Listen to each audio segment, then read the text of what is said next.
Okay, praise god. ಯೇಸು ಕ್ರಿಸ್ತನ ಹೆಸರಿನಲ್ಲಿ ನಿಮ್ಮನ್ನು ನಾನು ವಂದಿಸ್ತಾ ಇದ್ದೇನೆ. ಬನ್ನಿ ಸ್ವಲ್ಪ ಹೊತ್ತು ನಾವು ದೇವರ ವಾಕ್ಯವನ್ನು ಧ್ಯಾನ ಮಾಡುವ.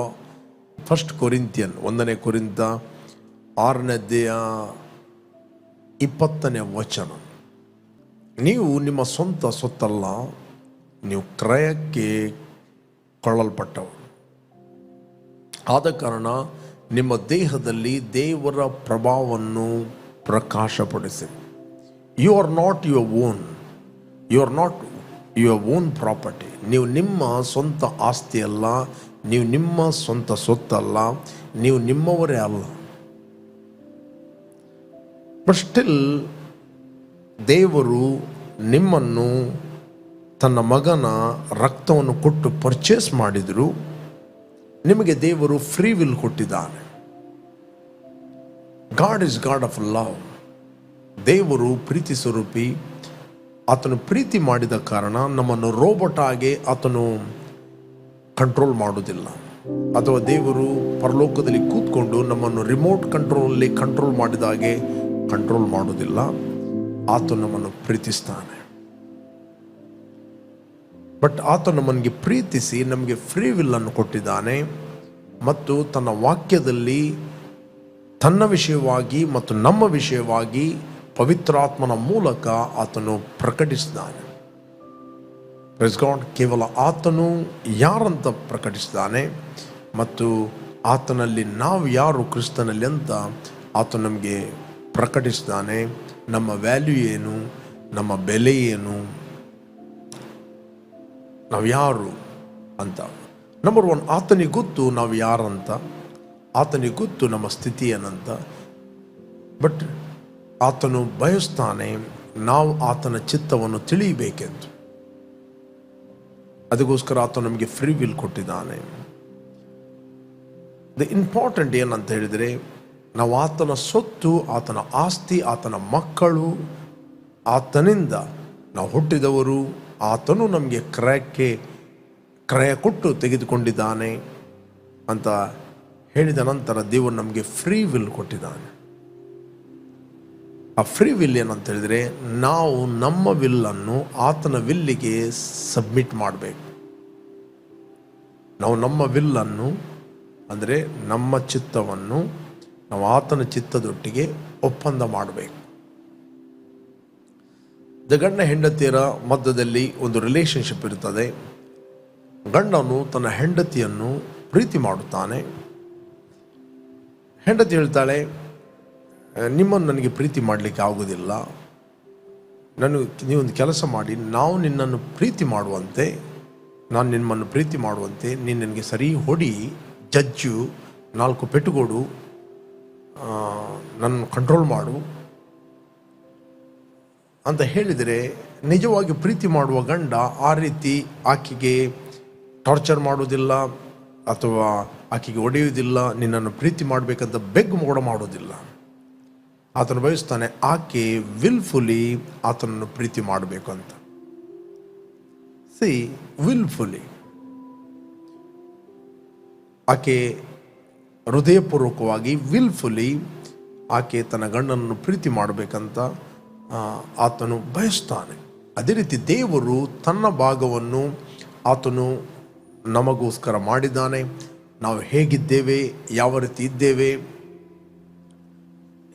ಅದೇ ರೀತಿ ಆತ ನಮ್ಮನ್ನು ಪ್ರೀತಿ ಮಾಡಿದ್ದಾನೆ. ಓಕೆ, ನಮ್ಮನ್ನು ಪ್ರೀತಿ ಮಾಡಿದ್ದಾನೆ. ತನ್ನ ಪಾರ್ಟನ್ನು ಏನು ಮಾಡಲಿಕ್ಕೆ ಬೇಕು, ನಮಗೆ ಏನೆಲ್ಲ ಬೇಕು ಕ್ರಿಸ್ತನಲ್ಲಿ ಎಲ್ಲವನ್ನು ಆತನು ಒದಗಿಸಿಕೊಟ್ಟು ಎವ್ರಿಥಿಂಗ್ ಈ ಪ್ರಿಪೇರ್. ಬೈಬಲ್ ಇದೆ, ಕಣ್ಣು ಕಾಣಲಿಲ್ಲ, ಕಿವಿ ಕೇಳಲಿಲ್ಲ, ಮನುಷ್ಯನ ಹೃದಯದಲ್ಲಿ ಅದರ ಭಾವನೆ ಹುಟ್ಟಲಿಲ್ಲ, ದೇವರು ತನ್ನನ್ನು ಪ್ರೀತಿಸುವವರಿಗೆ ಏನೆಲ್ಲ ಸಿದ್ಧ ಮಾಡಿಟ್ಟಿದ್ದಾನೆ ಅಂತ.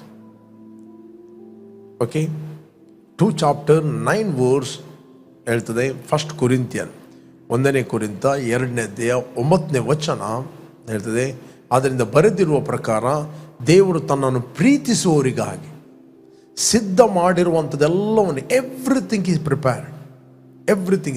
ಸಿದ್ಧ ಮಾಡಿರುವಂಥದ್ದೆಲ್ಲವನ್ನು ಕಣ್ಣು ಕಾಣಲಿಲ್ಲ, ಕಿವಿ ಕೇಳಲಿಲ್ಲ, ಅದರ ಭಾವನೆ ಮನುಷ್ಯನ ಹೃದಯದಲ್ಲಿ ಹುಟ್ಟಲಿಲ್ಲ.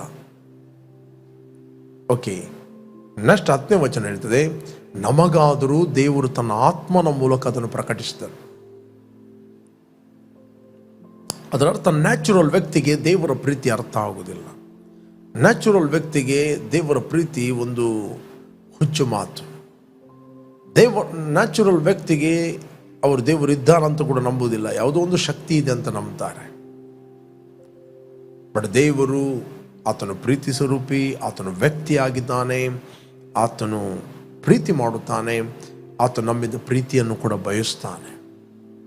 ಬಟ್ ಆತನು ನಮಗೆ ಟಾರ್ಚರ್ ಕೊಟ್ಟು ರೋಬೋಟ್ ಕಂಟ್ರೋಲ್ ಮಾಡಿಕೊಂಡು ಜಜ್ಜಿಕೊಂಡು ನಾವು ಹೇಳಿದರೂ ಕೂಡ ನನ್ನ ಹೊಡಿ ಅಂತ ಹೇಳಿದರು ಆತ ನಮ್ಮನ್ನು ಹೊಡೆದು ನಮ್ಮ ಪ್ರೀತಿ ಮಾಡುವಂತ ಹೇಳುವವನಲ್ಲ. ಆತನು ಹೇಳ್ತಾನೆ, ನೀನು ನನ್ನ ಪ್ರೀತಿ ಮಾಡು ಅಷ್ಟೇ. ಆತನು ತನ್ನ ಪವಿತ್ರಾತ್ಮನ ಮೂಲಕ ಎಲ್ಲವನ್ನು ನಮಗೆ ಪ್ರಕಟಿಸಿದ್ದಾನೆ. ಓಕೆ, ನಾವು ನಮ್ಮ ಸ್ವಂತ ಸೊತ್ತಲ್ಲ, ನಾವು ಕ್ರಯಕ್ಕೆ ಕೊಳ್ಳಲ್ಪಟ್ಟವು. ಕ್ರಯಕ್ಕೆ ಕೊಳ್ಳಲ್ಪಟ್ಟ ವ್ಯಕ್ತಿ ಯಾರು?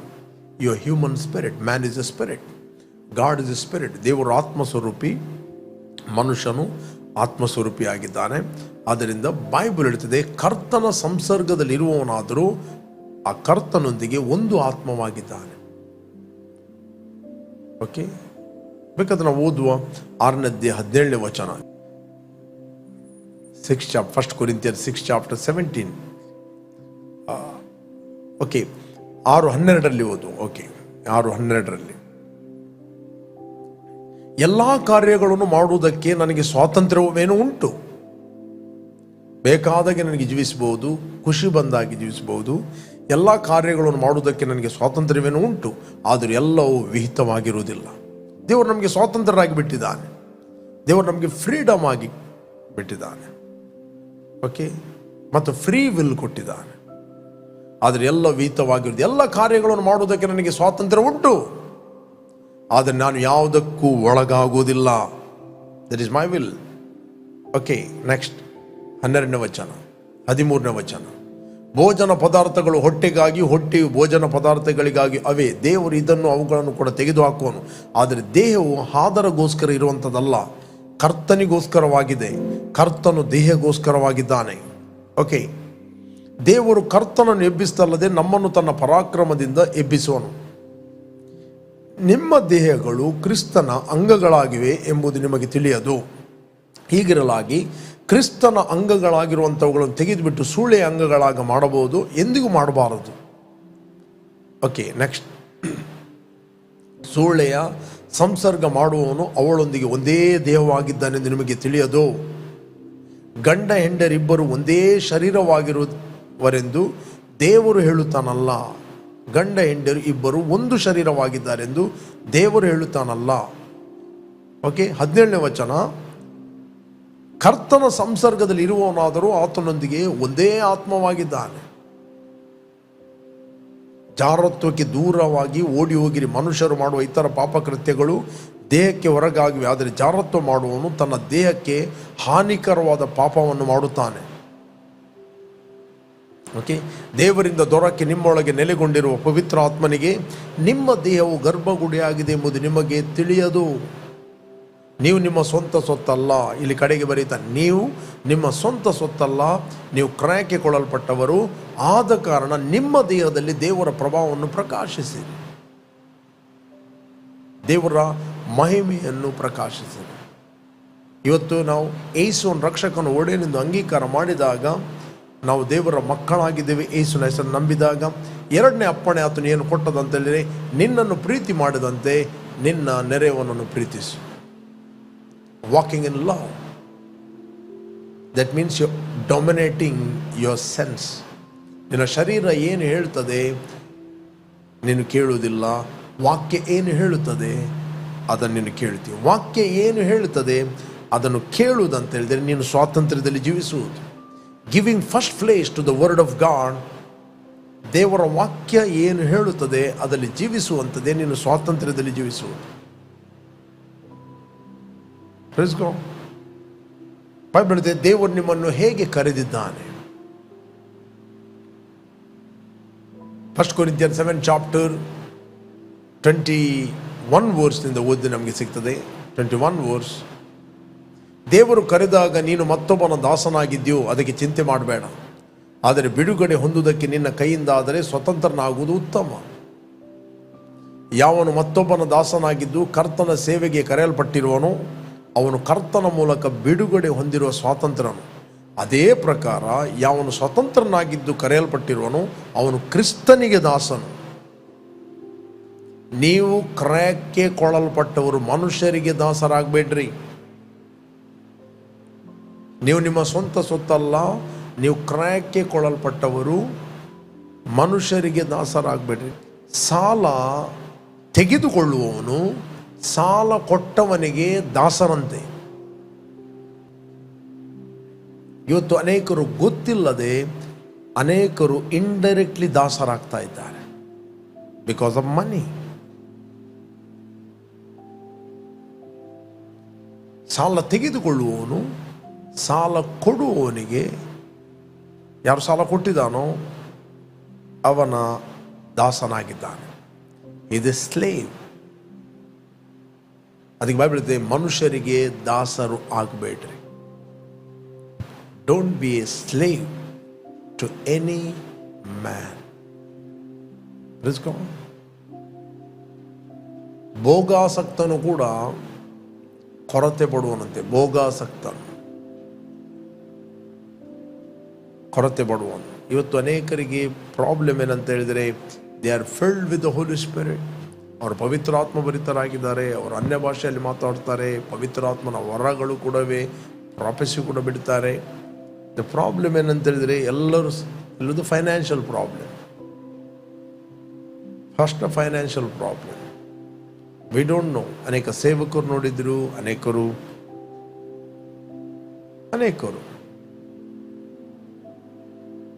How to solve the financial problem. ಹಣಕಾಸಿನ ಸಮಸ್ಯೆಯಿಂದ ಹೇಗೆ ಹೊರಗೆ ಬರುವಂಥ ಎಲ್ಲರ ಪ್ರಶ್ನೆ. ಬಟ್ ಎಲ್ಲರಿಗೂ ಹಣ ಬೇಕು. ಬಟ್ ಹಣದ ವಿಷಯವಾದ ಪ್ರಿನ್ಸಿಪಲ್ಗಳನ್ನು ಅಪ್ಲೈ ಮಾಡಲಿಕ್ಕೆ ಬೇಡ. ಅದು ಓಲ್ಡ್ ಟೆಸ್ಟಮೆಂಟ್, ನ್ಯೂ ಟೆಸ್ಟಮೆಂಟ್ ಅಂತ. ಹಣದ ವಿಷಯದ ಪ್ರಿನ್ಸಿಪಲ್ಗಳನ್ನು ಅಪ್ಲೈ ಮಾಡಲಿಕ್ಕೆ ಬೇಡ. ಬಟ್ ದೇವರ ವಾಕ್ಯಕ್ಕೆ ವಿರುದ್ಧವಾದ ಎಲ್ಲ ಸಂಗತಿಗಳು ಮಾಡುತ್ತಾರೆ. ಆಲ್ವೇಸ್ ಎಕ್ಸ್ಪೆಕ್ಟಿಂಗ್, ಯಾರು ನನಗೆ ಕೊಡ್ತಾರೆ ಅಂತ. ಓಕೆ, ಯಾರು ನನಗೆ ಕೊಡ್ತಾರೆ, ಯಾರು ನನಗೆ ಸಹಾಯ ಮಾಡುತ್ತಾರೆ, ಯಾರು ಸಾಲ ಕೊಡಬಹುದು. ಇವತ್ತು ಸಾಲ ತೆಗೆದುಕೊಳ್ತೇನೆ, ನಾಳೆ ಅದನ್ನು ಕೊಡ್ತೇನೆ. ನಾಳೆ ಎಲ್ಲಿಂದ ಕೊಡುವುದು ನೀನು? ಓಕೆ, ನಾಳೆ ಎಲ್ಲಿಂದ ಕೊಡುವುದು? ಒಬ್ಬ ದೇವ ಸೇವಕ ಟಿವಿಯಲ್ಲಿ ಪ್ರೋಗ್ರಾಮ್ ಕೊಡ್ತಾ ಇದ್ದ. ಲಕ್ಷಗಟ್ಟಲೆ ಎವ್ರಿ ಮಂತ್ ಅವನಿಗೆ ಪೇ ಮಾಡಲಿಕ್ಕಿದೆ. ಕೇವಲ ಟಿವಿ ಪ್ರೋಗ್ರಾಮ್ಗೆ ಸ್ಲಾಟ್ ಕೊಟ್ಟದಕ್ಕೆ. ಅವನ ಅರ್ಧ ಗಂಟೆಯ ಪ್ರೋಗ್ರಾಮ್ ಅವನು ಕೊಡಲಿಕ್ಕೆ ಆ ಟಿವಿ ಸ್ಟೇಷನಿಗೆ ಅವನು ಪೇ ಮಾಡಲಿಕ್ಕಿದೆ ಎವ್ರಿ ಮಂತ್. ಅವನು ಎರಡು ಮಂತ್ ಪೇ ಮಾಡಲಿಲ್ಲ ಹಣವನ್ನು. ಆಗ ದೇವರ ಹತ್ರ ಕೇಳಿದ, ದೇವರೇ, ನನ್ನ ಹತ್ರ ಇಂತೆಂಥ ವಸ್ತುಗಳಿವೆ, ಅದನ್ನು ನಾನು ಮಾರ್ತೇನೆ, ಮತ್ತೆ ಅವರ ಪೇಮೆಂಟನ್ನು ನಾನು ಕೊಟ್ಟು ಬಿಡ್ತೇನೆ ಅಂತ ಹೇಳಿ ದೇವರವನ ಹತ್ರ ಮಾತಾಡಿದ. ಓಕೆ, ತೊಂದರೆ ಇಲ್ಲ, ನಾಳೆ ಎಂತ ಮಾರ್ತಿ ಅಂತ ಕೇಳಿದ್ರು ದೇವರಿಗೆ ಕೇಳಿದ್ರು, ನಾಳೆ ಎಂತ ಮಾರ್ತಿ? ಇವತ್ತು ಇದನ್ನು ಮಾರ್ತಿ, ನಾಳೆ ಎಂತ ಮಾರ್ತಿ ಅಂತ ಕೇಳಿದ್ರು. ಹೌದು, ನಾಳೆ ಎಂತ ಮಾರೋದು? ನಾಡದೆಂತ ಮಾರ್ತಿ? ಯಾಕೆ ನನ್ನ ಮೇಲೆ ನೀವು ಟ್ರಸ್ಟ್ ಮಾಡೋದಿಲ್ಲ? ನನ್ನ ಮೇಲೆ ಯಾಕೆ ಟ್ರಸ್ಟ್ ಮಾಡೋದಿಲ್ಲ? Trust in me, rest in me, I will supply. ಯಾವಾಗ ಅವನು ಆತ್ಮದಲ್ಲಿ ರೆಸ್ಟ್ ಮಾಡಿದ, ದೇವರ ವಾಕ್ಯದ ಮೇಲೆ ಹಣ ಸಡನ್ ಬರಲಿಕ್ಕೆ ಪ್ರಾರಂಭವಾಯಿತು. ಅನೇಕರ ಹತ್ರ ದೇವರು ಇನ್ಸ್ಪೈರ್ ಮಾಡಿದ, ದೇವರು ಅನೇಕ ಹತ್ರ ಮಾತಾಡಿದ. ಆ ಪ್ರೋಗ್ರಾಮಿಗೆ ಹಣ ಬಂತು. ಸಾಲ ತೆಗೆದುಕೊಳ್ಳುವವನು ಇವತ್ತು ಸಾಲ ಅವನ ಹತ್ರ ಕೇಳ್ತೀನಿ, ನಾಳೆ ಅದನ್ನು ರೀಪೇ ಮಾಡುವುದು ಹೇಗೆ? ನಾಳೆ ಯಾರ ಹತ್ರ ತೆಗೆದುಕೊಳ್ತೀರಿ ರೀಪೇ ಮಾಡಲಿಕ್ಕೆ? ಇವತ್ತು ಇವನ ಹತ್ರ ತೆಗೆದುಕೊಳ್ತೀರಿ, ಅವನಿಗೆ ನಾಳೆ ರೀಪೇ ಮಾಡಲಿಕ್ಕೆ ಇನ್ನೊಬ್ಬರ ಹತ್ರ ತೆಗೆದುಕೊಳ್ತೀರಿ. ಟೈಮ್ 3 ತಿಂಗಳಲ್ಲಿ ಕೊಡ್ತೇನೆ ಅಂತೇಳಿ ಅಲ್ಲಿ ಕೊಡಲಿಕ್ಕೆ ಆಗುವುದಿಲ್ಲ, ಇನ್ನೊಬ್ಬರ ಹತ್ರ ಕೊಡ್ತೀರಿ, ತೆಗೆದುಕೊಳ್ತೀರಿ. 3ನೇ ಅವನ ಹತ್ರ, 3ನೇ ಅವನದ್ದು ತೆಗೆದುಕೊಂಡು ಇವರದ್ದು ಸೆಟಲ್ ಮಾಡ್ತೀವಿ. ಸಾಲದ ಹೊರೆ ದೊಡ್ಡದೇ ಆಗ್ತಾ ಹೊರತು ಚಿಕ್ಕದಾಗಿರುವುದಿಲ್ಲ. ಅದಕ್ಕೆ ಬೈಬಲ್ ಹೇಳ್ತೀವಿ, ಸಾಲ ತೆಗೆದುಕೊಳ್ಳುವವನು ಸಾಲ ಕೊಟ್ಟವನಿಗೆ ದಾಸ ಅಂತೆ. ಜ್ಞಾನೋಕ್ತಿ 22:7 ಬಲ್ಲಿದನು ಬಡವನಿಗೆ ಒಡೆಯ, ಸಾಲಗಾರನು ಸಾಲ ಕೊಟ್ಟವನಿಗೆ ಸೇವಕ. ಇನ್ನೊಂದು ವಚನ ನೋಡಿದೆವು, ಅದೇ 22ನೇ ಅಧ್ಯಾಯ 26ನೇ ವಚನ. ಕೈ ಮೇಲೆ ಕೈ ಹಾಕಿ ಸಾಲಕ್ಕೆ ಹೊಣೆಯಾಗುವಲ್ಲಿ ನೀನು ಒಬ್ಬನಾಗಬೇಡ. ಅದರರ್ಥ ಒನ್ ದೋಸ್ ಹೂ ಶ್ಯೂರಿಟಿ ಅಂದರೆ ಜಾಮೀನು, ಶ್ಯೂರಿಟಿ. ಓಕೆ, ನೀನು ಒಬ್ಬನಾಗಬೇಡ 27ನೇ ವಚನ ಹೇಳ್ತದೆ. ಅದರ ಅರ್ಥ ನಿನ್ನ ಹತ್ರ ಏನು ಇದೆ ಅದನ್ನು ಕೊಡು. Don't expect back. ನೀನು ಕೊಡಲಿಕ್ಕೆ ಇದ್ದಾರೆ, ನೀನು ಬರೀ ಕೊಡು, ಸಾಲ ತೆಗೆದುಕೊಂಡು ಕೊಡಬೇಡ. ನಿನ್ನ ಹತ್ರ ಏನಿದೆ ಅದನ್ನು ಕೊಡು. ಕಷ್ಟದಲ್ಲಿದ್ದವರಿಗೆ ನಾವು ಸಹಾಯ ಮಾಡಬೇಕು. ಕಷ್ಟದಲ್ಲಿದ್ದವರಿಗೆ ಸಹಾಯ ಮಾಡಬೇಕಾದ್ರೆ ನಾವು ಸಾಲ ತೆಗೆದುಕೊಂಡು ಕೊಡಲಿಕ್ಕೆ ಆಗುವುದಿಲ್ಲ. ರೈಟ್? ಆ ಸಾಲವನ್ನು ತೀರಿಸುವುದಕ್ಕೆ ನಿನ್ನಿಂದ ಆಗದಿರಲು ಸಾಲ ಕೊಟ್ಟವನು ನಿನ್ನ ಕೆಳಗಿನ ಹಾಸಿಗೆಯನ್ನು ಕಿತ್ತು ಹಾಕುವನಲ್ಲವೇ? ಇದೇಕೆ? Okay, praise God. ಇದೇಕೆ ಬೇಕು? ಅದಕ್ಕೆ ಬೈಬಲ್ ಹೇಳ್ತದೆ, ನೀವು ಕ್ರಯಕ್ಕೆ ಕೊಳ್ಳಲ್ಪಟ್ಟವನು. You are the property of God. ದೇವರ ವಾಕ್ಯವನ್ನು ಕಲಿಯಿರಿ, ದೇವರ ವಾಕ್ಯವನ್ನು ಮೆಡಿಟೇಟ್ ಮಾಡಿರಿ, ದೇವರ ವಾಕ್ಯದ ಪ್ರಿನ್ಸಿಪಲ್ಗಳನ್ನು ಕಲಿಯಿರಿ, ದೇವರ ವಾಕ್ಯದ ಪ್ರಿನ್ಸಿಪಲ್ಗಳನ್ನು ಅಪ್ಲೈ ಮಾಡುವಂಥದ್ದು ಬೈ ಫೇತ್. 119ನೇ ಕೀರ್ತನೆ 66ನೇ ವಚನ ಹೇಳ್ತದೆ, ಉತ್ಕೃಷ್ಟವಾದ ಜ್ಞಾನ ವಿವೇಕಗಳು ನನಗೆ ಹೇಳಿಕೊಡು. 119ನೇ ಕೀರ್ತನೆ ನಿನ್ನ ಓದೇವು 66ನೇ ವಚನ. ಉತ್ಕೃಷ್ಟವಾದ ಜ್ಞಾನ ವಿವೇಕಗಳು ನನಗೆ ಹೇಳಿಕೊಡು, ನಿನ್ನ ಆಜ್ಞೆಗಳನ್ನು ನಂಬಿಕೊಂಡಿದ್ದೇನಲ್ಲ. 67ನೇ ವಚನ ಹೇಳ್ತದೆ, 67ನೇ ವಚನ 66. ಕಷ್ಟ ಅನುಭವಕ್ಕಿಂತ ಮುಂಚೆ ತಪ್ಪಿಸಿ ಹೋಗುತ್ತಿದ್ದೇನು, ಈಗಲಾದರೂ ನಿನ್ನ ನುಡಿಗಳನ್ನು ಕೈಗೊಳ್ಳುತ್ತೇನೆ. ಕಷ್ಟ ಅನುಭವಕ್ಕಿಂತ ಮುಂಚೆ ತಪ್ಪಿ ಹೋಗುತ್ತಿದ್ದೇನು, ಈಗಲಾದರೂ ನಿನ್ನ ನುಡಿಗಳನ್ನು ಕೈಗೊಳ್ಳುತ್ತೇನೆ. I follow your word, I follow your instruction. Financial ವಿಷಯದಲ್ಲಿ ದೇವರ ಇನ್ಸ್ಟ್ರಕ್ಷನ್ ಏನು, ಅದರ ಫೇತ್ ಅಲ್ಲಿ ನಾನು ಫಾಲೋ ಮಾಡುತ್ತೇನೆ. ತಪ್ಪಿ ಹೋದ ಮಗ ಇದ್ದ, ರೈಟ್? ತಪ್ಪಿ ಹೋದ ಮಗ ಅವನ ತಂದೆ ಹತ್ರ ಕೇಳಿದ ಎಲ್ಲ ಕೃಪೆ ಅಂತ. ತಂದೆ, ನನಗೆ ಬರುವಂಥ ಪಾಲನ್ನು ನನಗೆ ಕೊಡು ಅಂತ ಹೇಳಿದ. ತಂದೆ ಹೇಳಿದ, ಓಕೆ ನಾನು ಕೊಡುತ್ತೇನೆ ಅಂತ ಹೇಳಿದ. ಕೊಡುವುದಿಲ್ಲ ಅಂತ ಹೇಳಿದ, ಇನ್ನು ಹಾಳು ಮಾಡ್ತೇನೆ ಅಂತ ಹೇಳಲಿಲ್ಲ. ಹಿ ಬಿಲೀವ್ ದ ಗ್ರೇಸ್. ತಂದೆ ಅದು ಏನಿದೆ ಅದು ಎಲ್ಲವೂ ನನ್ನದು ಅಂತ ನಂಬಿದ. ತಂದೆ ಕೊಟ್ಟ. ದೂರ ದೇಶಕ್ಕೆ ಹೋದ. ಬೈಬಲ್ ಹೇಳ್ತದೆ, ಬರಗಾಲ ಬಂತು, ಯಾರಿಗೂ ತಿನ್ಲಿಕ್ಕೆ ಇಲ್ಲ. ಹಂದಿಗಳ ಕಾಯಿಯನ್ನಾದರೂ ತಿಂದು ಹೊಟ್ಟೆ ತುಂಬಿಸ್ತೇನಂತ ಕೇಳಿಕೊಂಡ. ದ ಬೈಬಲ್ ಹೇಳ್ತದೆ, ಯಾರು ಅವನಿಗೆ, ಮಾರ್ಕ್ ದಿಸ್ ವರ್ಡ್, ಯಾರು ಅವನಿಗೆ ಕೊಡಲಿಲ್ಲ. ಯಾರು ಕೊಡಲಿಲ್ಲ. ಓದಿರಿ 15ನೇ ಅಧ್ಯಾಯದಲ್ಲಿ ನಾವು ಓದಿ ನಮಗೆ ಸಿಗ್ತದೆ. 15ನೇ ವಚನ. ಹೀಗೆಲ್ಲಾಗಿ ಆಗ ಅವನು ಹೋಗಿ ಆ ದೇಶದ ನಿವಾಸಿಗಳೊಳಗೆ ಒಬ್ಬನಲ್ಲಿ ಸೇರಿಕೊಂಡನು. ಆ ಮನುಷ್ಯನು ಹಂದಿಗಳನ್ನು ಮೇಯಿಸುವುದಕ್ಕೆ ಅವನನ್ನು ತನ್ನ ಹೊಲಗಳಿಗೆ ಕಳಿಸಿದನು. ಓಕೆ, ಹೀಗೆಲ್ಲಾಗಿ ಅವನು ಹಂದಿ ತಿನ್ನುತ್ತಿದ್ದ ಕಾಯಿಗಳನ್ನಾದರೂ ತಿಂದು ಹಸಿವನ್ನು ತೀರಿಸಿಕೊಳ್ಳಬೇಕೆಂದು ಆಶೆ ಪಟ್ಟನು. ಆದರೂ ಯಾರು, ಇಂಪಾರ್ಟೆಂಟ್, ಯಾರು ಅವನಿಗೆ ಕೊಡಲಿಲ್ಲ. ಯಾರು ಅವನಿಗೆ ಕೊಡಲಿಲ್ಲ. ಯಾರು ಕೊಡಲಿಲ್ಲ. ಗುಣಗುಟ್ಟಿದ್ರೆ ಆಗ್ತದೆ, ಅವರು ಕೊಡಲಿಲ್ಲ, ಇವರು ಕೊಡಲಿಲ್ಲ, ಅವರು ಸಹಾಯ ಮಾಡಲಿಲ್ಲ, ಇವರು ಸಹಾಯ ಮಾಡಲಿಲ್ಲ. ಯಾರು ಸಹಾಯ ಮಾಡ್ತಾರೆ? ಯಾಕೆ ಯಾರು ಕೊಡಲಿಲ್ಲ? There is a principle. There is a principle. There is a principle. Luke chapter 6:37 ವಾಕ್ಯದಲ್ಲಿ ಇರ್ತದೆ. 37, ಲೂಕ್ ಚಾಪ್ಟರ್ 6:37. ಯಾಕೆ ಯಾರು ಕೊಡಲಿಲ್ಲ? ಇದಲ್ಲದೆ ತೀರ್ಪು ಮಾಡಬೇಡ್ರಿ, ಆಗ ನಿಮಗೂ ತೀರ್ಪು ಆಗುವುದಿಲ್ಲ. ಅಪರಾಧಿಯಿಂದ ನಿರ್ಣಯಿಸಬೇಡ್ರಿ, ಆಗ ನಿಮ್ಮನ್ನು ಅಪರಾಧಿಯಿಂದ ನಿರ್ಣಯಿಸುವುದಿಲ್ಲ. ಬಿಡಿಸಿರಿ, ಆಗ ನಿಮ್ಮನ್ನು ಬಿಡಿಸುವರು. 38ನೇ ವಚನ ಹೇಳ್ತದೆ, ಕೊಡಿರಿ, ಆಗ ನಿಮಗೂ ಕೊಡುವರು. ಯಾರು ಕೊಡುವರು? ಅನೇಕರು ಕೊಡುವರು. ಯಾಕೆ ಇವನಿಗೆ ಅನೇಕರು ಕೊಡಲಿಲ್ಲ? ಇವನ ಕೈಯಲ್ಲಿ ಇದ್ದಾಗ ಇವನು ಭೋಗ ಪುರುಷನಾಗಿ ಜೀವಿಸಿದ, ಸ್ವಾರ್ಥಿಯಾಗಿ ಜೀವಿಸಿದ. ಪ್ರೇರೆ, ನೀವು ಎಲ್ಲಿ ಹೋಗ್ತೀರಿ, ಏನು ತಿನ್ನುತ್ತಿ, ಖರ್ಚು ಮಾಡೋದ್ರಲ್ಲಿ ಏನಿಲ್ಲ, ಬಟ್ ಎಷ್ಟು ಆ ಖರ್ಚು ಮಾಡೋದಲ್ಲಿ ಕೊಡ್ತಾ ಇದ್ದೀಯ? ನೀನು ಖರ್ಚು ಮಾಡುವುದಕ್ಕಿಂತ ಜಾಸ್ತಿಯಾಗಿ ಕೊಡಲಿಕ್ಕೆ ಕಲಿ. ನೀನು ಖರ್ಚು ಮಾಡಿದ್ದು ಅದು ವೇಸ್ಟ್, ಅದು ಹೋಗಿ ಬಿಡ್ತದೆ. ನೀನು ಕೊಟ್ಟದ್ದು ಇಟ್ ವಿಲ್ ಕಮ್ ಬ್ಯಾಕ್. ಜನರು ನೀನು ಕೊಟ್ಟದ್ದನ್ನು ನೋಡಲಿಕ್ಕಿಲ್ಲ, ಬಟ್ ಹಾರ್ವೆಸ್ಟ್ ಅನ್ನು ನೋಡ್ಬೋದು, ಜಡ್ಜ್ ಮಾಡಬಹುದು.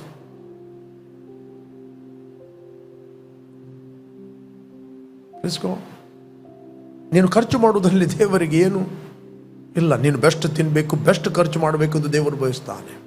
ನೀನು ಖರ್ಚು ಮಾಡುವುದಕ್ಕೆ ಜಾಸ್ತಿಯಾಗಿ ನೀನು ಕೊಡ್ತಾ ಇದ್ದೀಯಾ? That's very very important.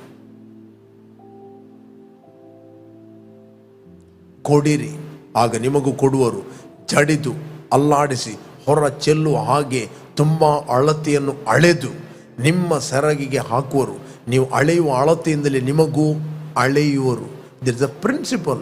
ಅದಕ್ಕೆ ದಾವೀದನು ಹೇಳುತ್ತಾನೆ, ಉತ್ಕೃಷ್ಟವಾದ ಜ್ಞಾನ ವಿವೇಕಗಳು ನನಗೆ ಹೇಳಿಕೊಡು. I need wisdom in my ministry, about my finance, my family. ನನ್ನ ಕುಟುಂಬದ ವಿಷಯದಲ್ಲಿ, ನನ್ನ ಫೈನಾನ್ಸ್ನ ವಿಷಯದಲ್ಲಿ, ಬಿಸ್ನೆಸ್ನ ವಿಷಯದಲ್ಲಿ, ಸೇವೆಯ ವಿಷಯದಲ್ಲಿ ನಿನ್ನ ವಿಸ್ಡಮ್ ಅನ್ನು ಕೊಡು. ಆ ವಿಸ್ಡಮ್ ಬಂದ ನಂತರ ಸುಮ್ಮನೆ ಕೂತ್ಕೊಳ್ಬೇಡ, ಅಪ್ಲೈ ಮಾಡು. Don't stop. ಅನೇಕರು ಇನ್ಸ್ಪೈರ್ ಆಗುತ್ತಾರೆ ನಿನಗೆ ಕೊಡುವುದಕ್ಕೋಸ್ಕರ. ಈ ಪ್ರಿನ್ಸಿಪಲ್ ಅನ್ನು ಕಲಿಸುವುದು ಪ್ರಿಯರೇ, ಅದರ ಅರ್ಥ ಈ ಪ್ರಿನ್ಸಿಪಲ್ ಅನ್ನು ಕಲಿಸಿದರೆ ಅನೇಕರು ಮಿಸ್ಅಂಡರ್ಸ್ಟ್ಯಾಂಡ್. ಸೇವಕರಿಗೆ ಏನೋ ಹಣ ಬೇಕಾ ಏನೋ, ಅದಕ್ಕೋಸ್ಕರ ಅವ್ರು ಮಾತಾಡ್ತಾ ಇದ್ದಾರೆ ಫೈನಾನ್ಸ್ ಬಗ್ಗೆ. ಸಿ ವಾಟ್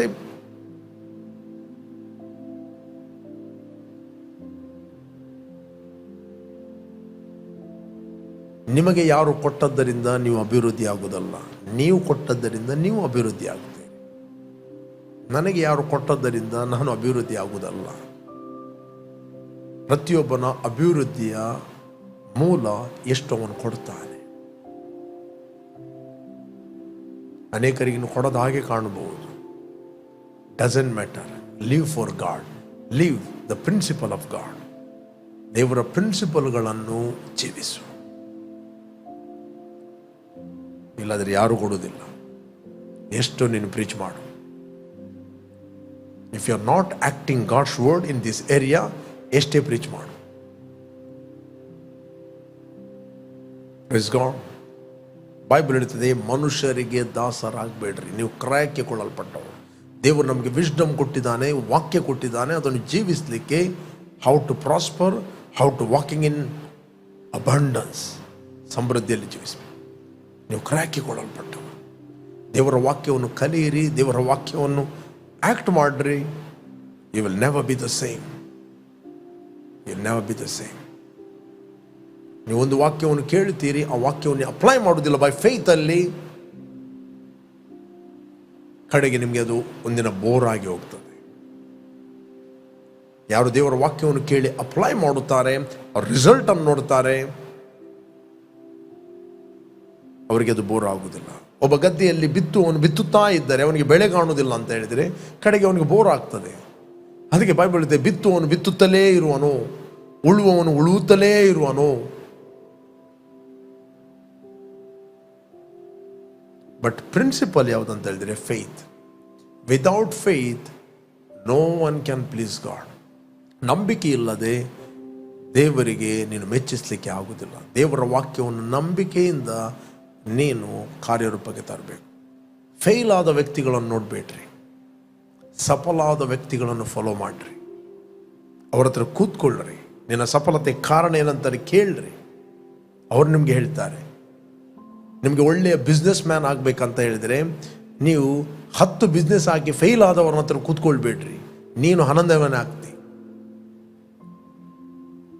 ಅಥವಾ ಲೂಟಿ ಅಭಿವೃದ್ಧಿ, ಇನ್ನೊಬ್ಬನಿಗೆ ಮಂಗ ಮಾಡಿ ಲೂಟಿ ಕುಯುಕ್ತಿಗಳನ್ನು ನೆರವೇರಿಸಿ ಅಭಿವೃದ್ಧಿಯನ್ನು ಆದವರನ್ನು ಒಟ್ಟಿ ಕೂತ್ಕೊಳ್ಬೇಡ್ರಿ. ಆ ಮರ ಒಂದಿನ ಕಡಿಯಲ್ಪಡ್ತದೆ, ಅವನ ಅಡ್ರೆಸ್ ಇರುವುದಿಲ್ಲ. ಮತ್ತೆ ಜೆನ್ಯೂನ್ ಬಿಸ್ನೆಸ್ ಮ್ಯಾನ್ಗಳಿದ್ದಾರೆ, ಜೆನ್ಯೂನ್ ವ್ಯಕ್ತಿಗಳಿದ್ದಾರೆ, ಅವರೊಟ್ಟಿಗೆ ಕೂತ್ಕೊಳ್ಳಿ. ಅವರು ನಿಮಗೆ ಕಲಿಸ್ತಾರೆ ಹೌ ಟು ಪ್ರಾಸ್ಪರ್. ಎಲ್ಲರೊಟ್ಟಿಗೆ ಕೂತ್ಕೊಳ್ಬೇಡ್ರಿ. ಹೇಳ್ತದೆ, ಬಡವನ್ನು ಬಂಧುಗಳು ಕೂಡ ಹಾಗೆ ಮಾಡ್ತಾರೆ. ಇವನ ಬರೀ ಮಾತುಗಳನ್ನು ನಂಬಿ ಹಿಂಬಾಲಿಸ್ತಾರೆ, ಏನು ಸಿಗುವುದಿಲ್ಲ ಅಂತ. ಜಾನೋಕ್ತಿಯಲ್ಲಿ ಕೆಲವು ಮಾತಾಡೋದು ಮಾತ್ರ. ಓಕೆ, ಮನುಷ್ಯರಿಗೆ ದಾಸರಾಗಬೇಡ್ರಿ, ನೀವು ಕ್ರಯಕ್ಕೆ ಕೊಳ್ಳಲ್ಪಟ್ಟವರು. Jesus loves you so much. ಆತನ ಉತ್ಕೃಷ್ಟವಾದ ಜ್ಞಾನ ವಿವೇಕಗಳನ್ನು ನಿಮಗೆ ಬೋಧಿಸ್ತಾನೆ. ಕಷ್ಟ ಅನುಭವ ಬರುವುದಕ್ಕಿಂತ ಮುಂಚೆ ನಾನು ತಪ್ಪಿಸಿಕೊಳ್ಳುತ್ತಿದ್ದೇನು, ಈಗಲಾದರೂ ನಿನ್ನ ವಾಕ್ಯವನ್ನು ಕೈಗೊಂಡು ನಡೆಯುತ್ತೇನೆ. Okay, let's pray. ಯಾರು ನೀವು ಫಸ್ಟ್ ಟೈಮ್ ವೀಕ್ಷಿಸ್ತಾ ಇದ್ದೀರಿ, ಇಷ್ಟವರೆಗೆ ಯೇಸುವನ್ನು ರಕ್ಷಕನ ಒಡೆಯನೆಂದು ಅಂಗೀಕಾರ ಮಾಡಲಿಲ್ಲ, ಕಾಲ್ ಜೀಸಸ್ ಇನ್ ಯೋರ್ ಹಾರ್ಟ್. ನಿಮ್ಮ ಹೃದಯದಲ್ಲಿ ಕರೆಯಿರಿ. Thank you, Father. Father, I worship you. I glorify your name. I magnify your name, O God. ತಂದೆ, ನಮ್ಮ ಮೇಲೆ ಎಷ್ಟೋ ನೀನು ಪ್ರೀತಿಯನ್ನು ಮಾಡಿ ನಿನ್ನ ಒಬ್ಬನೇ ಮಗನಾದ ಯೇಸುವನ್ನು ನಮಗೋಸ್ಕರ ನೀನು ಕಳಿಸ್ತಿ. ಆತನು ಸುರಿಸಿದ ರಕ್ತದ ಮೂಲಕ ನಮ್ಮ ಅಪರಾಧಗಳು ಪರಿಹಾರವಾಗಿ ನಮಗೆ ಬಿಡುಗಡೆ ಆಯಿತು. ನಾವು ಮರಣದಿಂದ ಪಾರಾಗಿ ಜೀವಕ್ಕೆ ಸೇರಿದ್ದೇವೆ. We thank you, Lord, your anointing. Thank you, Lord, your grace. Thank you, Lord, your favor and protection, O God. Thank you, Lord. ತಂದೆ, ನಾವು ನಮ್ಮ ಸ್ವಂತ ಸೊತ್ತಲ್ಲ, ನಾವು ಕ್ರಯಕಗೊಳ್ಳಲ್ಪಟ್ಟವರು. ದೇವರಿಂದ ದೊರಕಿ ನಮ್ಮಲ್ಲಿ ನೆಲೆಗೊಂಡಿರುವ ಪವಿತ್ರ ಆತ್ಮನಿಗೆ ನಮ್ಮ ದೇಹವು ಗರ್ಭಗುಡಿಯಾಗಿದೆ. ನಮ್ಮ ಆತ್ಮದಲ್ಲಿ, ದೇಹದಲ್ಲಿ ನಿನ್ನ ಪ್ರಭಾವವನ್ನು ಪ್ರಕಾಶಿಸೋರಾಗಿದೆ. ಯೇಸು ನಾಮದಲ್ಲಿ ತಂದೆ. Amen, amen, amen.